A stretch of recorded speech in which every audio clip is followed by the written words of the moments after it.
Hi అండి, welcome to Srilatha vlogs అండి. ఈరోజు మనం మసాలా వడలు ఏ విధంగా చేసుకుందామో చూద్దామండి. చాలా బాగుంటాయండి. ఈ విధంగా ట్రై చేయండి. నేను ముందుగా ఒక కప్పుడు తీసుకున్నాండి శనగపిండి. దీనిది సరిపోద్దండి. ఒకవేళ క్వాలిటీ ఎక్కువ కావాలంటే ఎక్కువ తీసుకోవచ్చు. ఫస్ట్ టైం అయితే చేసే వాళ్ళైతే ఈ విధంగా కొంచెం తీసుకొని చేస్తే చాలా బాగుంటుందండి. ట్రై చేయొచ్చు. ఇలా ఒక కప్పుడు తీసుకున్నాండి. అదే కప్పుతోటి సగం రాక కొన్ని పల్లీలు తీసుకున్నాను. ఎందుకంటే పల్లీలు వేస్తే కొంచెం టేస్ట్ బాగుంటుంది. అందువల్ల నేను కొన్ని పల్లీలు తీసుకున్నాండి. వీటిని ఒక 2-3 సార్లు శుభ్రంగా కడుక్కొని నీళ్ళు పోసి ఒక 2 గంటలు నానబెడితే చాలండి. మరి ఎక్కువ కూడా నానబెట్టిన అవసరం లేదండి. ఒక 2 గంటలు నానబెడితే చాలండి. వీటిని తొందరగా నానిపోద్ది. శనగపప్పు అనేది తొందరగా నానిద్ది, పల్లీలు కూడా తొందరగా నానిపోతాయండి. ఇప్పుడు చూడండి నానిపోయినాయి. వీటిని మళ్ళీ ఒకసారి శుభ్రంగా కడుక్కోవాలండి. కడుక్కున్నాక మిక్సీకి వేసుకొని మిక్సీ పట్టుకోవాలండి. వీటిని కడుక్కొని వద్దామండి. ఇప్పుడు కడిగి రెడీగా పెట్టుకున్నది చూడండి. వీటిని కడుక్కున్నాక మిక్సీ గిన్నె తీసుకొని మరీ మెత్తగా పట్టొద్దండి, కొంచెం పలుకే పట్టాలండి. మరీ మెత్తగా కూడా పట్టొద్దు. మిక్సీలో వేసుకోనండి. మనం ఇప్పుడు దీన్ని మెత్తగా అంటే మరీ పలుకుగా పట్టుకొని వద్దామని నేను చూపిస్తాను. ఇగో చూడండి, ఈ విధంగా పలుకుగానే ఉండాలండి. ఈ విధంగా పట్టుకోవాలండి. పట్టుకొని ఒక గిన్నెలో వేసుకుందామండి. మనం మిక్సింగ్ బౌల్లోకి వేసుకుందాం.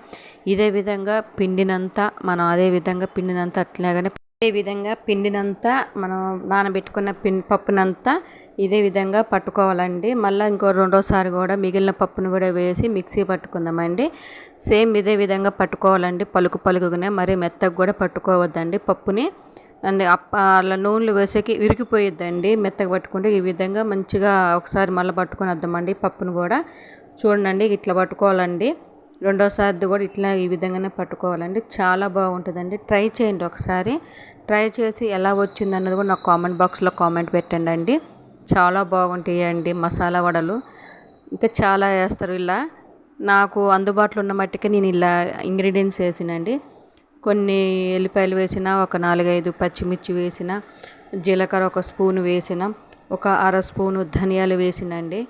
వేసి మొత్తం ఇప్పుడు అన్నీ వేసుకున్నాకండి ఒకసారి మిక్సీ పట్టుకొని వద్దామండి. మిక్సీ పట్టుకొని వచ్చినాక మనం ముందుగా రెడీ చేసి పెట్టుకున్న పిండిలోకి ఇదంతా వేసేసుకుందాం. వేసేసుకొని ఒకసారి అంతా కలుపుకోవాలండి. ఎందుకంటే ఈ మసాలా అన్నది మిగతా పిండికి కూడా అంతా కలుపుకుంటే మొత్తం కలుపుకుంటే చాలా బాగుంటుందండి. ఈ విధంగా మొత్తం కలుపుకోవాలండి. ఒకసారి కలుపుకున్నాక ఇప్పుడు ఉల్లిగడ్డలు, కరివేపాకు, కొత్తిమీర ఇవన్నీ వేసుకోవచ్చండి. మన దగ్గర అందుబాటులో ఉన్నాయి వేసుకోవచ్చండి. ఈ విధంగా ఒకసారి అంతా కలుపుకోవాలండి. ఇప్పుడు కలుపుకున్నాక మనం కరివేపాకు కొంచెం ఒక గుప్పెడు కరివేపాకు వేసుకున్న, కొన్ని ఉల్లిగడ్డలు సన్నగా కోసి ఒక గుప్పెడు వేసుకున్నండి. ఒక స్పూన్ ఉప్పు వేసుకున్నాక ఒకసారి మొత్తం కలుపుకోవాలండి. ఒకసారి ఇలా కొత్తిమీర కూడా వేసుకోవచ్చండి. నా దగ్గర లేదు కాబట్టి నేను వేయలేదండి. మన దగ్గర ఏవేవి ఉంటే అవి వేసుకొని కూడా చేసుకోవచ్చండి. లేనిది కూడా ఏం అవసరం లేదండి. ఉన్న మట్టికి వేసుకోవచ్చండి. ఈ విధంగా వేసుకున్నాక ఒకసారి అంతా కలుపుకోవాలి. ఒకసారి ఈ విధంగా మొత్తం కలుపుకోవాలి. మంచిగా పిండిని మంచిగా కలుపుకోవాలండి. ఇందాక నేను కొన్ని పక్కకు తీసి పెట్టినండి పప్పు. ఈ పప్పుని కూడా ఒకసారి వేసేసి అంతా ఒకసారి కలుపుకుందాం. ఎందుకంటే పైన కొంచెం పప్పుగా కనపడుతుంది, తినడానికి కూడా చాలా బాగుంటుందండి. ఈ విధంగా ట్రై చేసుకోండి, బాగుంటాయండి.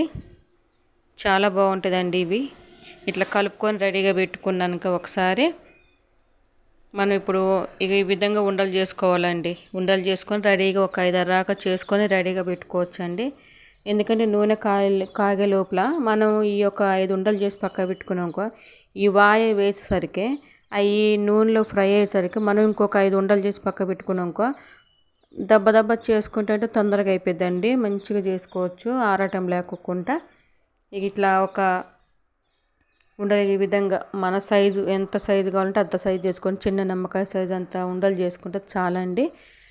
ఒక 5-6 దాకా చేసి పక్కకు పెట్టుకోవచ్చండి. ఈ విధంగా చేసుకోండి. మంచిగా వస్తాయండి, చాలా బాగుంటాయండి. ఒకసారి ట్రై చేయండి. ట్రై చేసి ఎలా వచ్చిందన్నది కూడా నాకు కామెంట్ బాక్స్లో కామెంట్ పెట్టండి. ఎవరైనా నా వీడియో ఫస్ట్ టైం చూస్తే సబ్స్క్రైబ్ చేసుకోండి, లైక్ చేయండి, షేర్ చేసుకోండి. మీకు తెలిసిన బంధువులు గిట్ట ఎవరైనా ఉంటే వాళ్ళకి షేర్ చేయండి. బెల్ ఐకాన్ ఆన్లో పెట్టుకోండి. నేను ఎప్పుడు వీడియోస్ పెట్టినా ఫస్ట్ నోటిఫికేషన్ మీకే వస్తుందండి.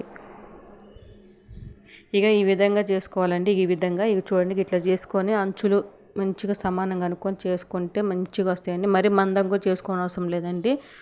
మనకి ఎంత వీలైతే అంత పలచగా చేసుకోవచ్చండి. నేను ఆయిల్ ఫస్ట్ పెట్టినండి పొయ్యి మీద.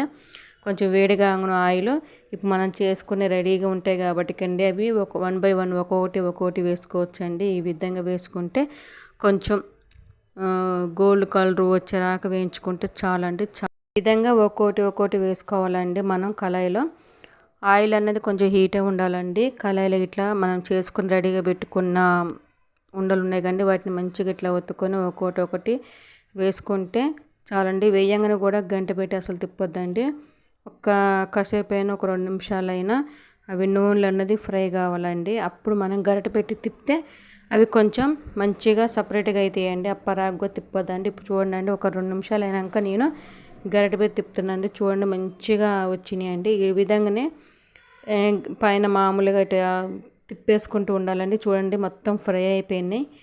మసాలా వడలు ఫ్రై అయిపోయినాయండి. చాలా బాగుంటాయండి. ఇట్లా అయిపోయినాక ఒక గిన్నెలో తీసుకుందామండి. మొత్తం పిల్లగాళ్ళు బడికి వచ్చే టైంలో మనం ఈ విధంగా చేసి పెడతాండి. సింపుల్గా చేసుకోవచ్చండి. తొందరగా అయిపోతాయి స్నాక్స్. ఇలా చేసి పెడితే పిల్లగాళ్ళు చాలా ఇష్టంగా తింటారండి. చూడండి పైన క్రిస్పీగా ఉన్నాయి, లోన తుంపితే ఎంత మెత్తగా ఎంత మంచిగా ఉడికిపోయినాయో. సిమ్లను పెట్టే వేయించాలండి. వీటిని మరి హైలో పెడతాయండి. పైన మాడిపోతే లోన పిండి పచ్చిగా అంతే ఉంటాయండి. ఈ విధంగా చేసుకోవాలండి. ఎవరైనా ఈ విధంగా చేసుకొని ఎలా వచ్చినా నా కామెంట్ బాక్స్లో కామెంట్ పెట్టండి అండి. చాలా బాగుంటాయండి. Thank you.